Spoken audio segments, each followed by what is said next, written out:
اللہ الرحمن الرحیم۔ عزیز طلباء السلام علیکم، میں ہوں آپ کا ٹیچر آصف شبیر۔ 8 کلاس کی تاریخ کے ساتھ آج کا جو ہمارا ٹاپک ہے وہ ہے مسلمانوں کو جدید تعلیم کی طرف راغب کرنے کے لیے سر سید کی خدمات۔ سر سید احمد خان کا خیال تھا کہ مسلمان جدید تعلیم حاصل کر کے ہی اپنا کھویا ہوا مقام حاصل کر سکتے ہیں۔ انہوں نے اپنی تمام زندگی مسلمانوں کو مغربی تعلیم دینے پر وقف کر دی۔ 1859 میں انہوں نے مراد آباد میں ایک فارسی مدرسہ قائم کیا جس میں فارسی اور انگریزی کی تعلیم دی جاتی تھی۔ اس کے علاوہ ایک مدرسہ 1862 میں غازی پور میں بھی قائم ہوا۔ سر سید نے 1863 میں سائنٹیفک سوسائٹی کے تحت ایک ادارہ قائم کیا جس میں کیا تھا کہ انگریزی زبان میں لکھی ہوئی کتب کا اردو میں ترجمہ کروایا جاتا تھا۔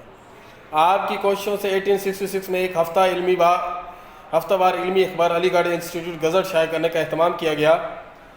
اس کے ایک کالم میں مضمون کی آپ کی اس میں ایک کالم میں مضمون کی انگریزی عبارت اور دوسرے میں اس کا اردو ترجمہ تحریر کیا جاتا تھا۔ اس سے سر سید احمد خان کی خواہش تھی کہ جو مسلمان انگریزی نہیں جانتے وہ بھی اردو عبارت کے جدید علوم و فنون سے واقف ہو جائیں۔ سر سید احمد خان نے 24 مئی 1875 کو ایم اے ہائی اسکول کی بنیاد رکھی اور مولوی سمیع اللہ کو اس کا ناظم مقرر کیا۔ اس کے بعد اسی اسکول کو 8 جنوری 1877 کو یعنی 2 سال کے بعد کالج کا درجہ دے دیا گیا اور سر سید جولائی 1876 کو ملازمت سے ریٹائر ہو گئے اور پھر خود ہی کالج کی ذمہ داری سنبھال لی۔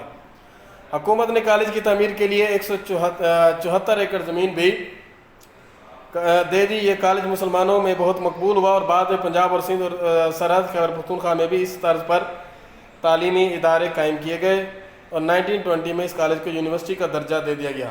عزیز طلباء، آج جو ہم نے پڑھا تھا وہ یہ کہ مسلمانوں کو جدید تعلیم کی طرف راغب کرنے کے لیے سر سید کی خدمات کہ 1857 کی جنگ آزادی کے بعد مسلمانوں کو ہر طرح سے معاشی لحاظ سے تعلیمی لحاظ سے جو ہے وہ پسماندگی کا سامنا کرنا پڑا، تو سر سید نے اس چیز کو محسوس کیا کہ اگر مسلمان جدید تعلیم سے آراستہ نہیں ہوتے اس وقت تک وہ ایک اپنی آزادی کی طرف یا اپنی معیشت کو مضبوط نہیں کر سکتے۔ تو اس وجہ سے جدید تعلیم کے لیے انہوں نے جو اقدامات سر انجام دیے، جو مدارس قائم کیے، ان کو آج ہم نے پڑھا۔ آپ بھی اس میں پڑھیں گے، اس میں کافی جو ہے نا آپ کے MCQs بھی ہیں اور شارٹ کویشچنز بھی بن سکتے ہیں، لہٰذا اس کو اچھی طرح سے ریڈ آؤٹ کیجیے گا۔ آج کا ہمارا ٹاپک اختتام کو پہنچتا، اگلے لیکچر تک کے لیے اجازت چاہتے ہیں۔ اللہ حافظ۔